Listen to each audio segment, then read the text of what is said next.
Hello at magandang araw po sa inyong lahat. Nandito po tayo again sa ating channel, Gabs Romano.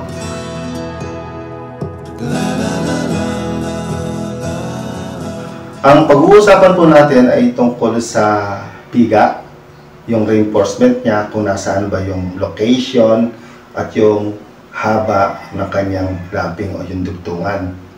So meron akong nababasa na mga comment na gusto ay straight to the point daw. Kung ano po yung gustong ipahatid, ay sabihin na lang agad.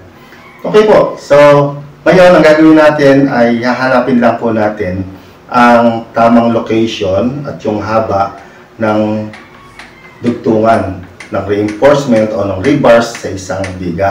Halimbawa, meron tayong example na 3 meters haba ng biga. Subjected po ito sa main bars.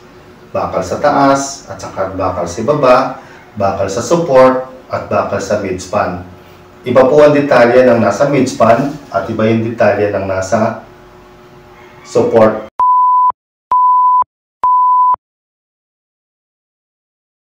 Yung pinakauna po natin hahanapin kung saan po yung tamang dugtungan ng bakal sa bandang ibabaw. Kung papansinin nyo po yung location o yung pwesto ng mga rebars, mapapansin nyo po sa taas ay 3. Dito naman sa midspan, kung nasa baba yung 3. Ibig sabihin po yung nasa taas at napunta sa baba, iyon ay tinatawag natin na crank bar or extra bar. Yung crank bar o yung extra bar, hindi na po yun kinukonsider na magkakaroon ng dugtungan dahil pinapatong lang po natin yan sa itaas at saka sa ibaba, hindi na tayo nagdudugtong. Ang subject na lang po tayo sa pagdudugtong yung 4 na corner na to na hindi na bago yung location from the support hanggang sa midspan. So after tayo again sa 4 na bakal na to na 16 mm. Identify muna natin kung gaano ba dapat kahaba ng lapping length. Meron po tayong consideration na pagka tension is 40D at pagka under compression ay 50D.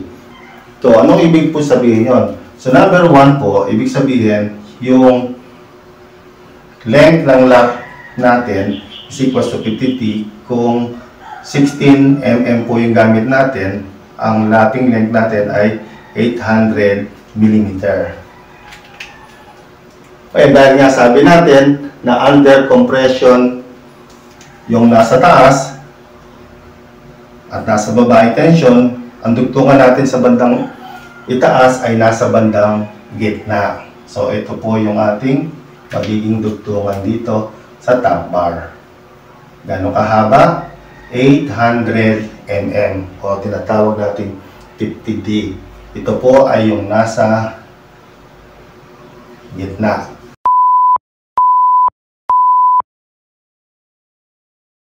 Ang hanapin naman natin yung dugtungan dito sa baba. Saan ba natin ilalagay yung dugtungan?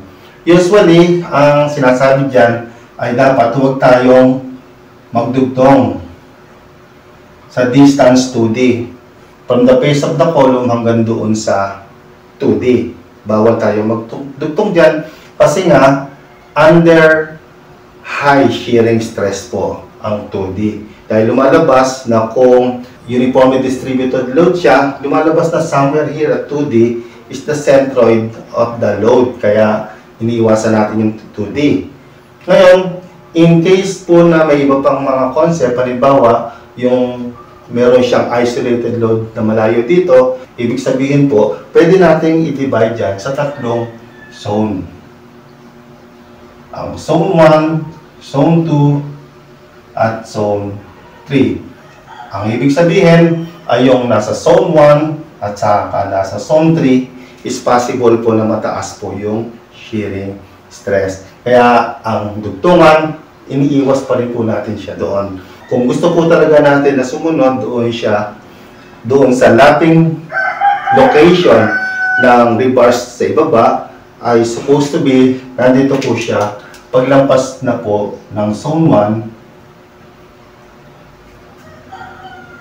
at sa kaliwa at sa kanan, paglampas na po ng zone 2. So ito po yung magandang pwesto ng location ng dugtungan ng bakal dito sa biga. Wherein, halimbawa po, meron naman pong nagdudugtong dito sa mismong sa poste ang nangyayari lang po doon ay nagiging concept niyan ay simply supported. Dahil nga po sa site, halimbawa kung nasa site ka, minsan along the perimeter, noong beam, merong time na hindi talaga nasusunod. Ang nasusunod po doon ay yung dapat at least sumunod po sa lapping length na 50D. At meron pa rin pong dapat na mga i-consider. Halimbawa, talagang walang magagawa, especially po doon sa maiikli yung distance. Usually, yung residential, maiikli yung clear distance ng poste. Kaya kung a-analyze po natin, titingnan po natin o i-scale natin yung lahat ng location, exact location ng lapping nito, mapapansin po natin na halos magkakatapat sila doon malapit sa gitna or nag-overlapping po sila doon sa gitna.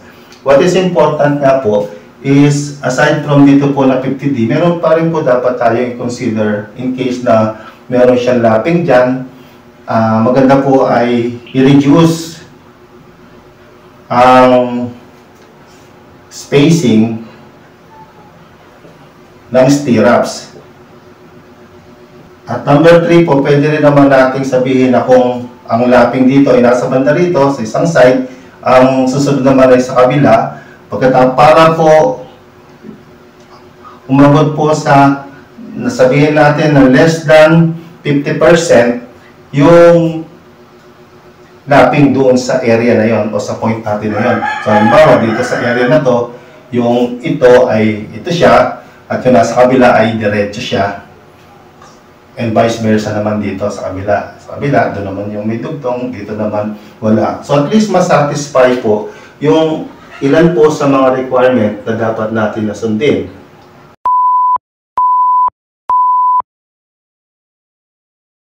I-check nga po natin kung sakali na susunod tayo doon sa tamang location ng dugtungan. Ano kaya mangyayari? Scale natin yung 3 meters. Sabihin natin ito yung top bar, ito yung bottom bar. Tapos hinati natin sa tatlong zone. Tapos dahil ito ay 3 meters, ito ay 1 meter, 1 meter, 1 meter. Sabi natin dapat nasa bandang zone 2 yung mga dugtungan. Yung nasa top bar, inilagay na natin yung dugtungan ay nandito sa gitna. Sa gitna na to, dahil yan po ay may lapping length na 800, ibig sabihin, kung ito ay 1 meter, yung pagitan na to, ay may matitira lang siya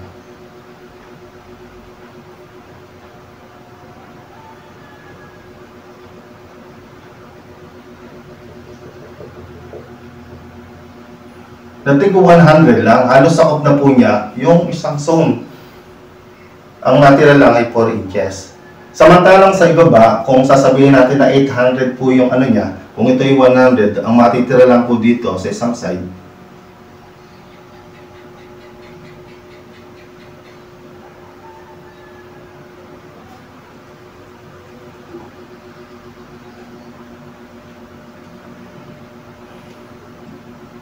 ay 200.